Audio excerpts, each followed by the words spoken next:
Okay folks, let's talk about Skies of Arcadia.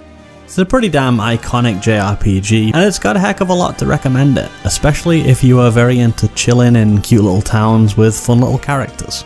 There's a whole lot of vibing to be done here. Bumbling around in dungeons and nosying through towns, and of course piloting a variety of snazzy vessels. Ultimately it is a game about pirates in the sky, so we got ships that fly, and we spend a lot of time doing just that. The world map is admirably big for a Dreamcast game, but not so big that it ever becomes tedious or risks getting you majorly lost. It feels good to navigate by the compass and find hidden landmarks and chart a course back to your favourite town to do some trading and upgrading. There's a huge sense of freedom and there's a lot to see and do. But we start things off here, in the skies of Arcadia. And this gal here is in trouble because the big evil empire is getting all up in her business. However, no need to worry because the blue rogues are on the case. Enter Vice and Ica, our two main protags for the game. The blue rogues are some of the aforementioned sky pirates, and they're getting their Robin Hood on by stealing from the rich, giving to the poor, etc. But they get embroiled in this whole debacle with the mystery girl and decide to save her. Turns out her name is Fina, and if I tell you much more about her, it will be a spoiler. So let's just head back to Pirate's Isle here, and then we can bop along with this jaunty beat.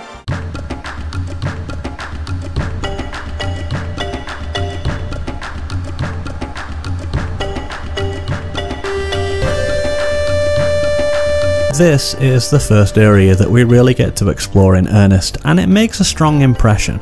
It's an underground hideout for the Blue Rogues, and it's extremely badass with a bar and a weapons shop and some little bunks and a nifty fireman's pole type contraption for easy access. Very cool and good. And if we go topside through a hidden stone door in the side of the cliff, we can see the public face of the hideout, a quaint and peaceful village full of side characters who want to give us little missions.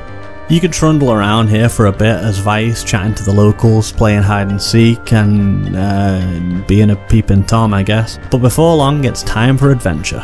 Vice and Ica make a plan to head on out to Shrine Island and investigate a moonstone that they saw crash land there. And hooray, because this is going to be our first dungeon, and it really is the proper start of the story.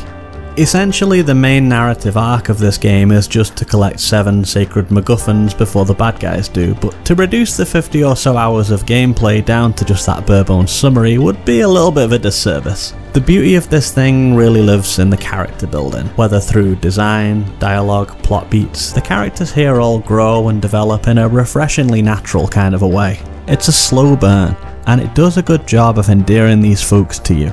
Vice and Ica are our main perspectives for the game, of course, but Fina has more than a few secrets, as do many of the friends and ne'er-do-wells we meet along the way.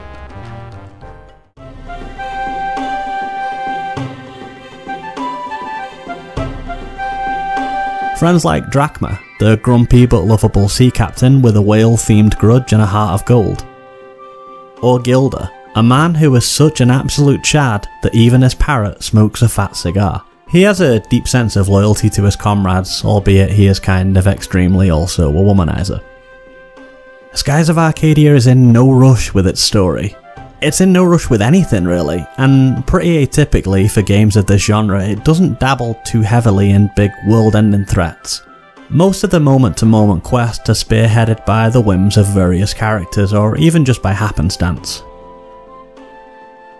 When the crew get attacked by the Empire and the ship goes down, Vice and Ica become separated, and we see their individual journeys for a little bit. Vice is stranded on a deserted island and he has to hunt, set up camp, signal for help, whereas Ica lands on her feet with Clara, a friendly pirate who's set her and Fina up with a pretty cushy living space.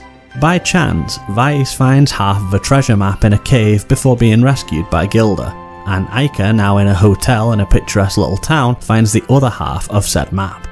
Vice and Gilda then also check in at the same hotel, and there's a series of silly situations where the characters keep narrowly avoiding meeting back up. This all culminates in a huge dungeon where Ica enters from one side and Vice from the other, and then they all meet in the middle to smack down the boss. Once they're all back together, there's a happy reunion, and then they decide to open the huge treasure chest that was placed there by the world's greatest pirate. And the chest literally just has a note telling them that friendship was the real treasure all along.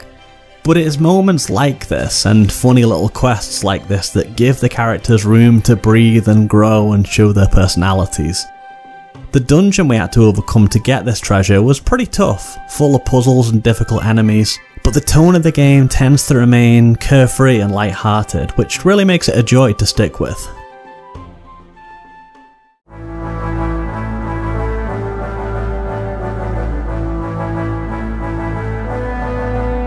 There is an overall leisurely pace to everything in the game that just makes you want to sit in that groove and go with the flow. It's very rare to find the blue rogues rushing around or in super high stakes situations. Even on the very many occasions that one or all of them end up captured by the Empire, you just kinda know everything's gonna work out ultimately. But the focus on little personal moments like this, where our heroes are watching the sunset looking forward to the next adventure, gives it all a very cozy and intimate sort of a vibe.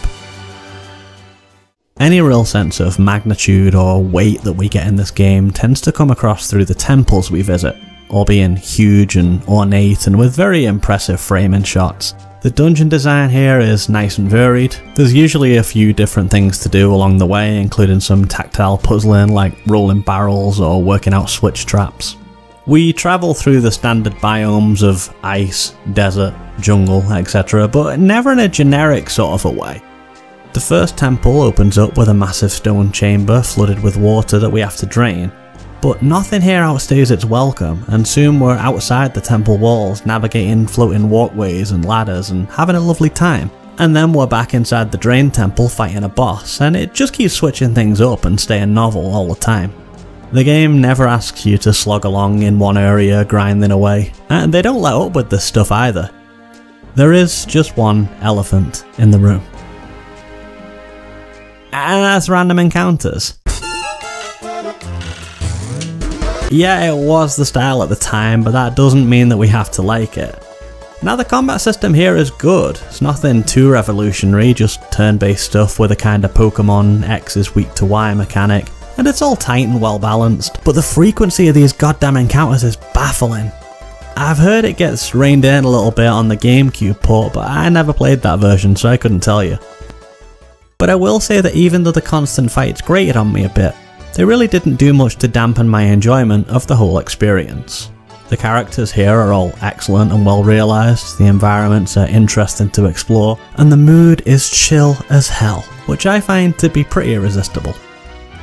Vice and Nika are easily my favourite Sega RPG characters, and I always make sure to keep them on my squad in Valkyria Chronicles.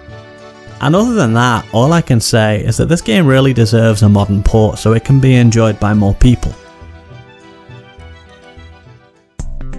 But I think that's going to do it for me today, friends. I hope you had a nice time, and if you did, please press all the YouTube buttons to let me know that you had a nice time. Thanks for watching, and until next time, peace.